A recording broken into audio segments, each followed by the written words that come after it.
la importancia de la Asbará. Y yo quiero discrepar acá, antes de entrar. La Asbará no es suficiente. Necesitamos un conocimiento sólido, sistemático, porque muchas veces la Asbará parece como dar respuestas. Pero no hay que ser reactivos, necesitamos ser proactivos. Y eso requiere, y particularmente en los jóvenes de la Tnumot, donde Israel juega un papel tan claro, una formación más sólida. Porque vivimos un escenario profundamente hostil en el tema de Israel, no tanto en México como en otros lugares, pero hay un cuestionamiento muy profundo acerca de la legitimidad del Estado de Israel, de su proyecto, y esto me parece que requiere de parte de los que queremos Israel y defendemos Israel una formación sólida basada en conocimiento, no solo en el afecto o en la emoción o lo que nos enseñaron de pequeños, sino en un conocimiento. Y esto me parece que es fundamental y creo que estos espacios pueden contribuir. Esta es una escena, ¿saben qué es? Esta es la Kaaba, que es el lugar más sagrado del Islam, que está en Arabia Saudita, y la procesión, el Hajj, que todo musulmán debería hacer por lo menos una vez en la vida, es una de las mitzvot, dentro de las 7 mitzvot del Islam, que es la marcha donde hay millones de personas que se acercan ahí. Y esto es importante porque hoy en día vemos la fuerza que tiene la religiosidad en el mundo islámico. Yo quería referirme acá a algo más estructural. ¿Cuál es el problema de fondo en el mundo árabe y en la relación del Islam con la modernidad? Ustedes no se olviden que hasta el siglo XVI el Islam fue una de las civilizaciones más dinámicas, creativas, innovadoras del mundo.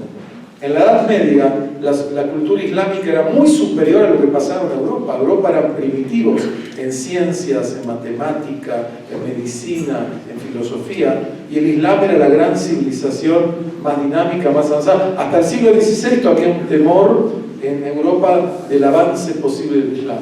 Pero ¿qué pasó con el Islam a partir del siglo XVII y XVIII? Y hay que tener acá brevemente esto, o sea, la modernidad para el mundo islámico fue vista como una experiencia traumática, porque le llegó de manos de los conquistadores que empezaron a limitar los espacios del Islam, atacar los espacios del Islam, y eso generó un sentimiento de debilidad, de frustración, de humillación. Nosotros que somos los portadores de la religión verdadera, nosotros que dominamos casi el mundo, el Islam se extiende hasta Asia, por eso hay grupos islámicos en China, en Asia. ¿Cómo puede ser que ahora estamos siendo sometidos por las potencias coloniales europeas? Y esto es muy importante porque esto tiñe mucho el pensamiento islámico frente también hacia Israel. En este sentido, hay que entender que uno de los hechos más traumáticos en el mundo islámico fue algo que pasó en 1922, que fue cuando por primera vez en toda la historia del Islam ningún gobierno gobierna como califato, es decir, como representante o como enviado del profeta sobre la tierra. Porque el Islam no reconoce, por lo menos el Islam clásico, la legitimidad de ningún orden político, si no es un orden religioso. Es decir, el Islam tiene una visión muy teocrática del gobierno, o sea, el gobierno viene a implementar las leyes del Islam. Esa es la función del gobierno. Cualquier gobierno que promulga leyes desde otro lugar es un gobierno hereje y no tiene derecho a existir. Por eso la tensión que mencionaba Esther entre un gobierno como Nasser, que en nombre del panarabismo gobernaba, contra la hermandad musulmana que decía no, necesitamos un Estado islámico. Entonces hay que entender que mucha de la problemática que ocurre hoy en estos contextos tiene que ver con esto. Y en el año 1922, cuando después de la Primera Guerra Mundial, Turquía, que era el último califato del Imperio Otomano, abolió el califato, porque para los movimientos de los jóvenes turcos, los líderes de la nueva Turquía, el problema de Turquía era el Islam. Y por eso hizo un proceso muy grande de desislamización de la sociedad, cuyo ejemplo más dramático tal vez es el cambio del alfabeto. En Turquía se usaba el árabe hasta esta época. En la lengua, el turco se escribía en árabe. Para que los turcos estén más conectados con Europa y el mundo, cambió el lenguaje. Imagínense lo que es que de golpe te cambien totalmente la forma de escribir tu lenguaje. Fue un cambio profundo hecho con una ideología modernizadora, autoritaria que tenía este gobierno.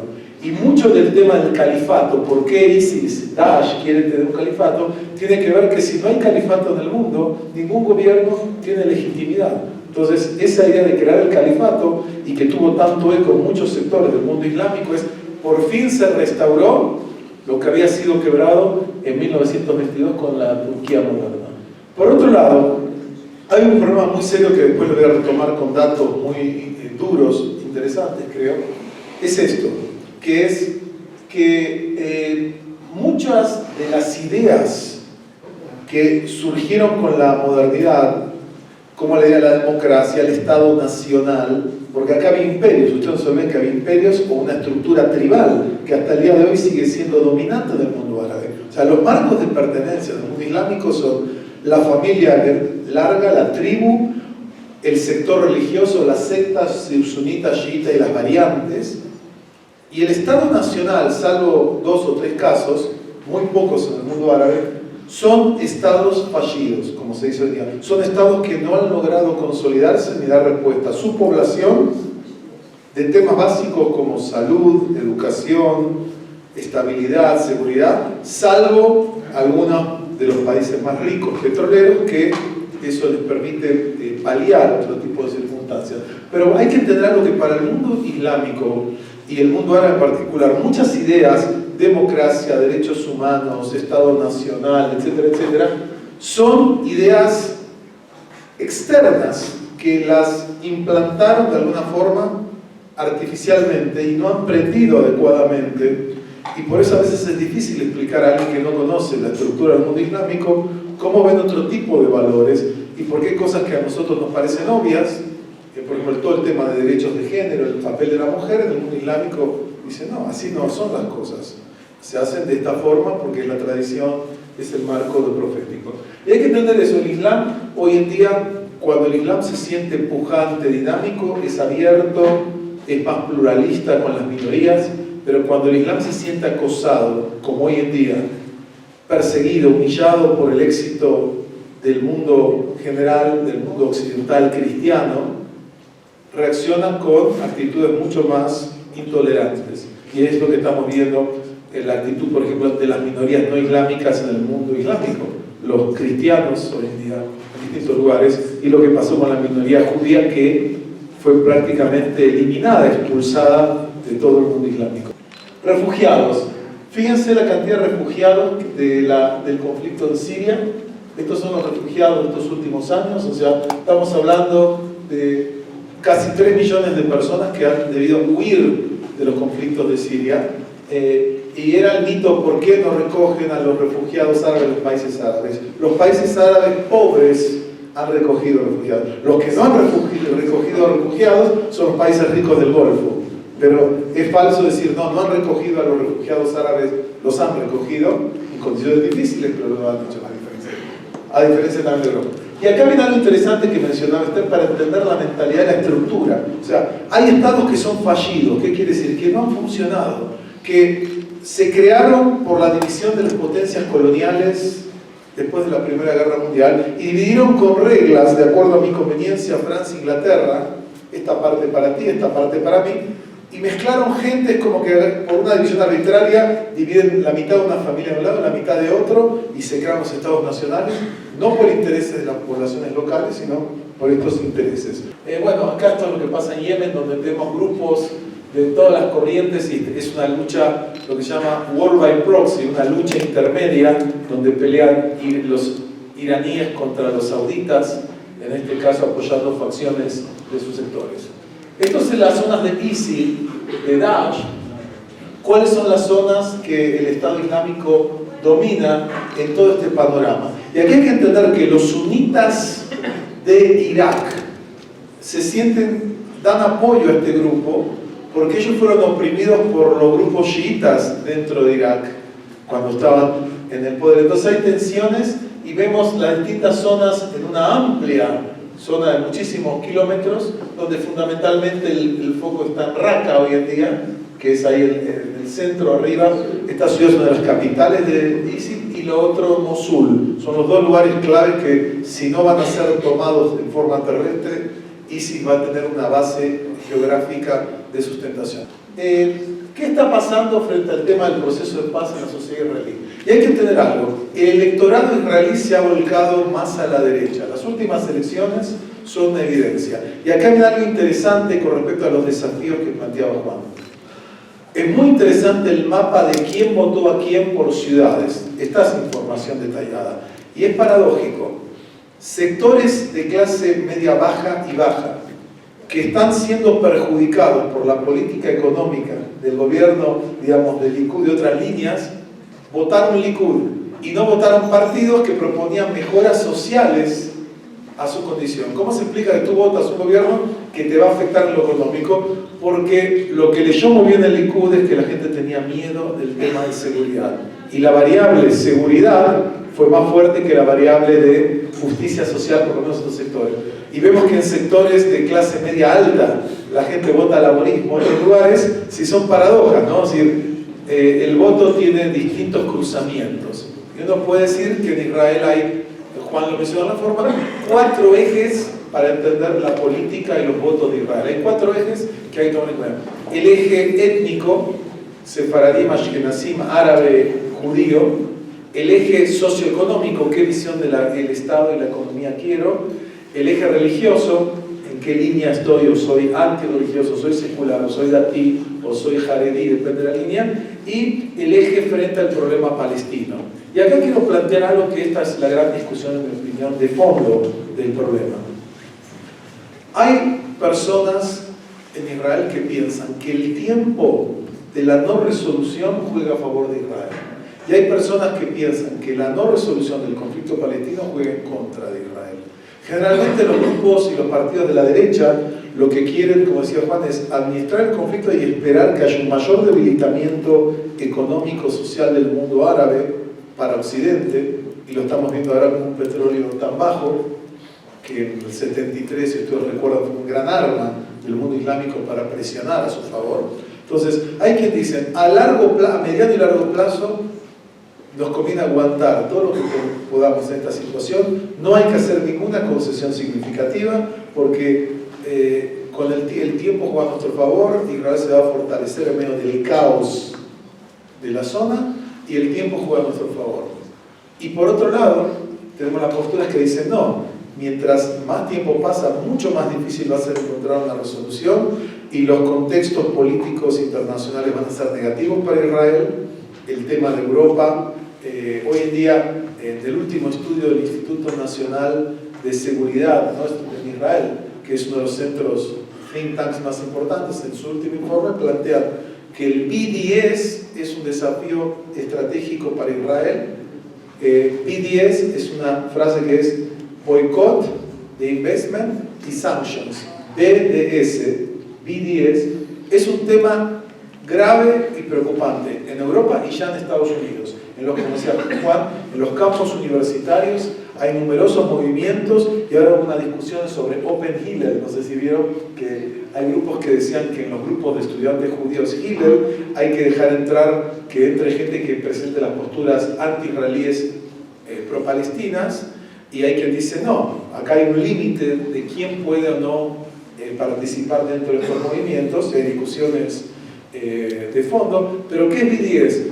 Hay un fuerte movimiento en Europa que plantea que Israel es un estado de apartheid o parecido y debe ser controlado y presionado con boicot. Ya hay muchos boicots a organizaciones israelíes de médicos, de científicos en distintos países de Europa. De investment es quitar inversiones. Muchas universidades en Estados Unidos y Europa tienen importantes inversiones en fondos de inversión, entonces dan órdenes de que no se invierta nada que tenga que ver con Israel y particularmente en la zona de los territorios, en Yehudi Shomron. Y sanctions implica que hay que realizar una lucha dura, ardua de sanciones contra Israel en ese nivel. El tema es muy serio a nivel de Europa y Estados Unidos. En América Latina no ha llegado tan grande, pero va a llegar, va a tardar más años, pero va a llegar, y tiene que ver con el cuestionamiento del derecho de existir de Israel, porque es un Estado colonialista, racista, esos son los argumentos. Y acá viene un tema de fondo, que es lo que no ha entendido el mundo islámico, aunque ahora los países sunitas prácticos se están viendo. El sionismo se da al mismo tiempo en que se dan los procesos de colonización europeos en el Medio Oriente. Lo que ellos no distinguen, y es el grave error, porque todos los movimientos colonialistas europeos terminan en la década de los 60. Se van los franceses de Argelia y se van todo el mundo. ¿Por qué no? Que el sionismo no era un movimiento colonizador, en el sentido de colonial. El sionismo es un movimiento nacional de un grupo que veía en él una forma de reconstruirse, y particularmente después de la catástrofe de la Shoah. Pero desde antes la idea era Livnot u Libanot. No era un movimiento meramente de gente de un lugar que va a otro lugar o oprimir a la población local. Era un movimiento de regreso al hogar histórico, primer argumento. Segundo argumento, de reconstrucción y con ideas de cómo elevar también el bienestar de las poblaciones locales, con ese sentido.